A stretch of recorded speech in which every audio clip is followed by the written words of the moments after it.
Boa noite, hoje vamos apresentar o nosso trabalho de conclusão de curso do curso de administração.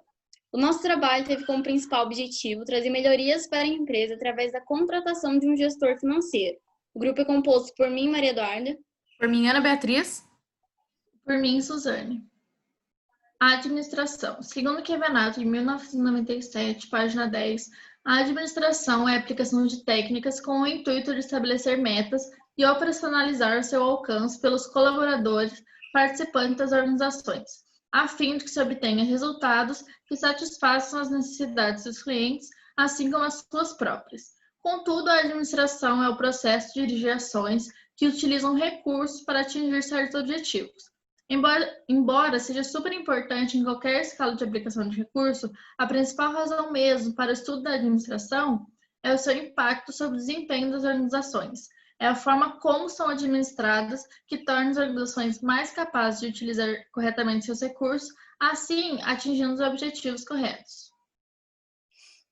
Dentro da administração, nós temos a gestão financeira.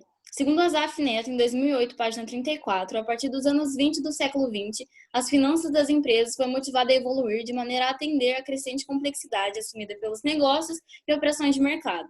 Portanto, podemos dizer que a gestão financeira é o conjunto do acompanhamento e o planejamento das finanças de um negócio, tendo como principal objetivo a maximização dos resultados, trazer lucro para a empresa. Para alcançar esses resultados financeiros, esta gestão utiliza métodos, processos e ferramentas.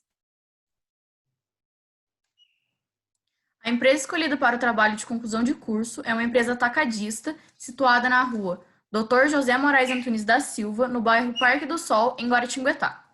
Tem como seu proprietário o senhor José Antônio Coelho, que está no ramo há mais de 10 anos, mas que tem como objetivo crescer e se tornar referência no município. A empresa tem como seu ponto positivo ser fornecedora não somente em Guaratinguetá, mas também em cidades vizinhas. E além de oferecer um prazo curto de entrega e também um custo acessível de produto.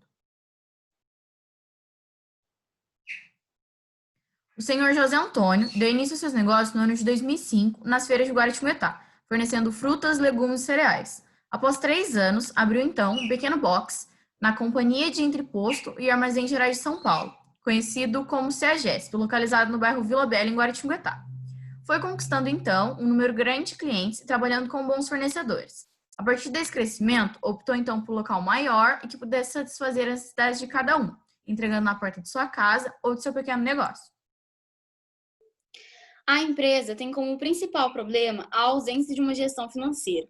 Segundo pesquisa feita pelo Sebrae, e como vocês podem observar no gráfico abaixo, 50% dos empresários brasileiros não sabem se tem lucro ou prejuízo, 43% das empresas que fecham suas portas seria por falta de capital e os 7% restantes seria por falta de lucro. Isso nos mostra claramente que a grande maioria dos empresários brasileiros não sabem gerir os seus negócios.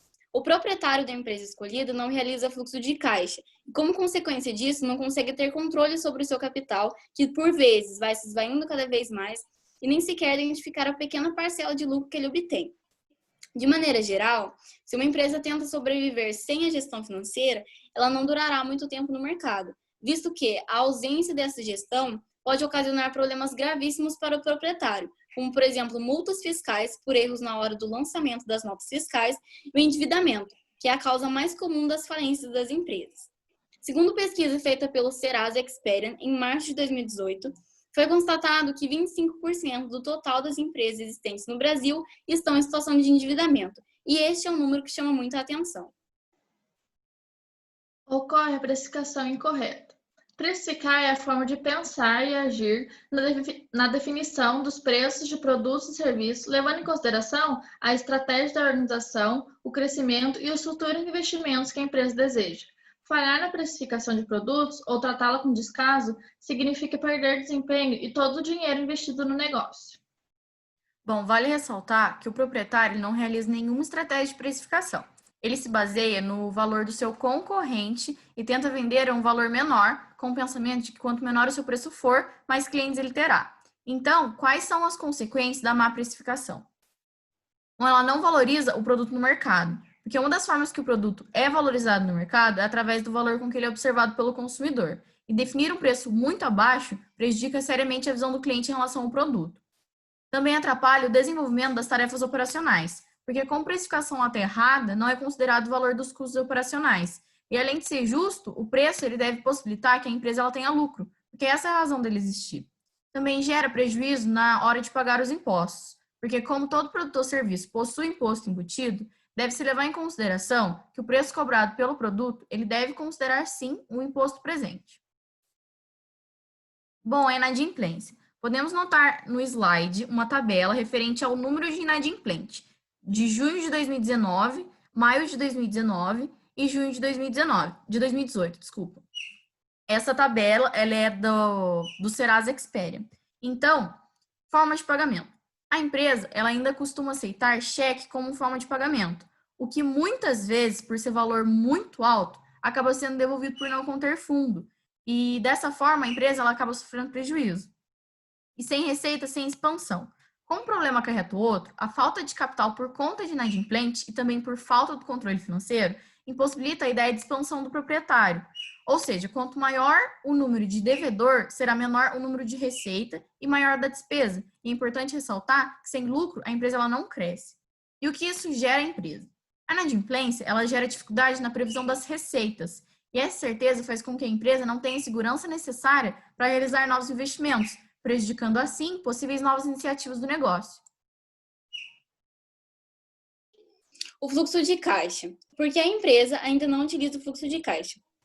Em nossas pesquisas e em nossas conversas com o proprietário, ele nos relatou que não realiza fluxo de caixa por achar uma ferramenta complicada demais, difícil demais, por não ter tempo para estudá-la e para estudá-la. Com isso, podemos dizer que a falta de conhecimento do proprietário fazia com que ele não fizesse questão de aplicar uma gestão financeira em seu negócio. A ausência dessa ferramenta pode ocasionar quais problemas? De maneira geral, a ausência de um fluxo de caixa ocasiona uma falta de organização no setor financeiro, porque como o proprietário não tem ideia das despesas ou receitas que ele tem de lidar, ele acaba perdendo o controle sobre o seu capital. A seguir, nós apresentaremos as nossas propostas de soluções. Diante de todos os fatos apresentados e a fim de amenizar os problemas existentes no depósito Grãos do Vale, o grupo sugere como primeira proposta de solução a contratação de um gestor financeiro. A tabela presente no slide é uma pesquisa feita pelo Instituto Brasileiro de Geografia e Estatística relacionada à sobrevivência das empresas após 5 anos. No primeiro período, que vai de 2008 até 2013, esse número está 47,8%, e no último período, que vai de 2012 a 2017, esse número caiu para 39,8%, o que nos mostra claramente que as empresas não estão sobrevivendo mais após 5 anos de abertura, e como possíveis causas disso, temos o fato de que muitas delas ainda não sabem como aplicar uma gestão financeira em seu negócio. Por que contratar um gestor? Toda empresa que deseja se manter ativa no mercado, ela deverá realizar administrações minuciosas, principalmente quando se trata de dinheiro. Como a empresa não tem conhecimento, um gestor financeiro desempenhando suas funções seria essencial, porque assim o proprietário e sua equipe teriam maior base, maior auxílio e maior fonte de conhecimento. Portanto, isso seria muito bom para a empresa. Quais funções ele desempenhará na empresa? De maneira geral, um gestor ele iria cuidar das finanças da empresa, atuando diretamente na correta administração dos recursos. No caso da empresa escolhida, ele teria prioridade em elaborar um fluxo de caixa eficiente de simples entendimento, mostrar como se faz uma precificação correta, além de corrigir erros de inadimplência.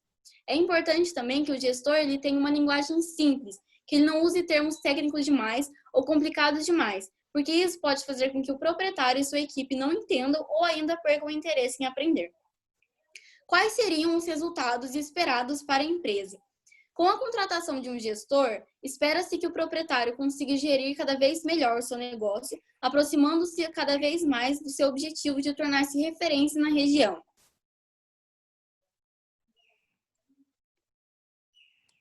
A tabela no slide é uma tabela que mostra o custo geral da contratação de um gestor financeiro. O salário de um gestor financeiro, de acordo com a média salarial do estado de São Paulo, ficaria em R$ 2.500, equipamentos de informática R$ 1.252, papelaria R$ 75, cadeira de escritório R$ 249, mesa R$ 429, acessórios R$ 100. O custo da contratação de um gestor ficaria no total de R$ 4.605. É importante que o proprietário visse esse valor não como um dinheiro mal gasto, mas sim como investimento, porque traria impactos positivos para a empresa. Como segunda proposta de solução, temos a realização do planejamento financeiro. E por que aplicá-lo? Quando o gestor financeiro der início a atividades na empresa, deverá ser realizado um planejamento financeiro para que assim seja analisado detalhadamente se há recursos para futuros investimentos ou qual a situação atual da empresa. Dessa forma, o gestor ele dará início a atividades de maneira concreta e o planejamento financeiro ele vai possibilitar que o gestor ele saiba com antecedência quais caminhos estão sendo trilhados, visando maximizar os resultados econômicos e financeiros da empresa. E quais seriam os resultados? O planejamento financeiro ele vai auxiliar o proprietário e também o gestor a estabelecer as metas financeiras de curto e também de longo prazo, que serão estratégias para alcançar os objetivos do negócio e além também de servir como uma base de tomada de decisão para saber se a empresa está ou não no caminho certo. Como terceira proposta de solução, sugerimos a realização da precificação. Quais resultados que a forma correta de precificar os produtos pode gerar? Então, ela satisfaz o consumidor. Um preço que se ajusta ao bolso do cliente é uma das razões para ele comprar de você. A empresa também se ajusta ao público-alvo. É uma forma de dizer ao mercado que tipo de consumidor sua empresa é voltada. Enfrenta a concorrência. Uma política de preço possibilita ao gestor conhecer até onde pode ir para se manter competitivo. Concede descontos. A definição de uma margem mínima aceitável assegura que a empresa não acabe tendo prejuízo na venda. Melhora os resultados. Um preço de venda adequado gera lucro e desenvolvimento, enquanto uma definição equivocada compromete os resultados e pode até levar à falência. E além disso tudo, paga as obrigações. Uma correta precificação garante que haja recursos em caixa para o custeio da operação e o pagamento das obrigações relacionadas a ela, como salários e impostos. Estratégia de precificação. Optamos pelo markup, porque dessa forma é possível tomar decisões mais assertivas e também com mais chance de êxito, ao contrário do que seria se o critério do proprietário fosse apenas o preço do concorrente. Então, temos como exemplo a ração fino trato de 15 quilos. R$100 seria o valor que o proprietário pagaria do fornecedor. 18% seria o valor do ICMS. 4,65% de PIS e COFINS. 2,5% seria a comissão dos vendedores. 6% seriam as despesas gerais. E 20% seria o lucro desejado do proprietário. Então, o custo total de venda seria 51,15%. E para se calcular o markup divisor, seria igual ao preço de custo, R$100, menos 51,15, que é o custo total de venda. Esses dois valores seriam divididos por 100. Ou seja, o markup divisor, ele traria um resultado de 0,4885. Então, para se calcular o preço de venda final, seria o preço de custo, ou seja, R$100, dividido pelo markup divisor. E isso traria um preço de venda final de 204,70. Bom, minimizar a inadimplência está como quarta proposta de solução. Como podemos ver na tabela presente no slide, no período de setembro de 2018, agosto de 2018 e setembro de 2018, o percentual devolvido de cheque é assustador. Então, melhorar as formas de pagamento. Além de preço, qualidade e atendimento, disponibilizar a forma de pagamento seria a fórmula certa para o consumidor garantir mais vendas, porém conhecendo o limite da empresa, é claro. Como o principal problema de inadimplência era decorrente de cheques, que por várias vezes não continham fundo, sugere-se então formas de pagamentos mais seguras, como dinheiro, cartão de crédito, o cartão de débito e também boletos bancários. E a principal regra para evitar a inadimplência é conhecer o cliente e também o seu histórico. As consultas de pendência financeira. Através do site do Serasa Experian, é possível localizar informações sobre dívidas não pagas de pessoas físicas e também jurídicas. E dessa forma, o vendedor ele pode confirmar se o cliente possui ou não um nome limpo e também auxilia a empresa na credibilidade do consumidor. E quais resultados a resolução deste problema poderia gerar? O sonho de todo empreendedor é ter todas as contas em dia e ter total controle financeiro. Sem cliente inadimplente, a receita da empresa ela não cresce. E dessa forma, há possibilidade de expansão e de novos investimentos. Pode-se dizer que este é o caminho certo para a conquista da meta do proprietário, que é ser referência no município de Guaratinguetá. Como quinta proposta de solução, a realização do fluxo de caixa. Quais resultados essa ferramenta pode gerar? Então, o fluxo de caixa é essencial, porque ele significa a organização financeira da empresa. Sem esse método, não é possível calcular os recursos que entram e que saem do empreendimento. O fluxo nada mais é do que controlar essas saídas para que as entradas sejam maiores e assim gerem lucro. Qual modelo de fluxo de caixa é ideal para a empresa? De início, será optado o modelo de fluxo de caixa simples na empresa Ganso Vale, para que o proprietário também entenda. E o operacional é o melhor a ser optado porque ele basicamente calcula as receitas e despesas, mas não contabiliza a necessidade de investimentos e capital de giro, o que mais tarde pode ser alterado por um modelo que inclui essa opção. Este modelo de fluxo de caixa foi criado pelo grupo e sugerido para a empresa. Ele foi baseado em todas as entradas e todas as saídas da empresa e deve-se mensurar todos esses valores para então ter um controle financeiro adequado para a empresa. Conclusão. Este trabalho de conclusão de curso foi inteiramente baseado em pesquisas realizadas na empresa Depósito Grãos do Vale. A empresa, que está de portas abertas há quase 10 anos, conta com muitas dificuldades, principalmente no seu setor financeiro. Nós, como alunos do curso técnico de administração, iniciamos o trabalho já com o intuito de trazer propostas que fossem viáveis e eficientes. Como visto neste estudo, o Depósito Grãos do Vale, que já possuía grande potencial para crescimento, não conseguia se desenvolver devido a uma série de problemas acarretados pela ausência da gestão financeira. Com este trabalho, foi possível constatar também que não só a nossa empresa escolhida, mas também como outras milhares de empresas brasileiras possuem dificuldades quando o assunto é gerir o capital, organizar o setor financeiro e principalmente ter controle. Podemos dizer que o grande X dessa questão está na relação de teoria contra a prática, até porque estudar a gestão financeira se torna uma situação muito diferente quando se é preciso colocá-la na prática. É na prática que vão surgir os erros e os acertos, e principalmente é na prática que a empresa consegue finalmente evoluir. No caso da empresa escolhida, em decorrência da ausência de gestão financeira, o proprietário foi cometendo erros que, ao seu ponto de vista, pareciam pequenos e imperceptíveis. A formação de preços incorreta, a inadimplência, a falta de registros contábeis foram erros que, para ele, pareciam imperceptíveis, mas com o nosso auxílio puderam ser identificados, estudados e, sobretudo, reparados. Diante de todos os fatos apresentados, podemos finalmente concluir que é uma proposta viável.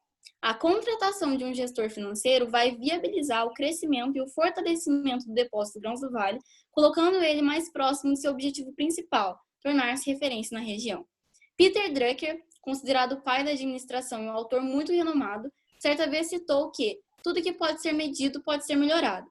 Podemos com isso dizer que a melhor empresa não é aquela que obtém os melhores ou maiores recursos, nem aquela que tem a maior clientela. A melhor empresa é aquela que tem a capacidade de identificar o seu erro, procurar soluções e ainda assim estar em constante busca da sua melhora. Os agradecimentos, primeiramente a Deus, por ter nos permitido que tivéssemos saúde e determinação para não desanimar durante a realização deste trabalho. Aos nossos amigos e familiares, por todo o apoio e pela ajuda. E agradecemos a todos os professores, especialmente as nossas orientadoras Márcia e Fabrícia, por tanto que se dedicaram a nós, não somente por terem nos ensinado, mas por terem nos feito aprender. Este trabalho foi composto por mim, Ana Beatriz. Por mim, Maria Eduarda. E por mim, Suzane. Muito obrigada.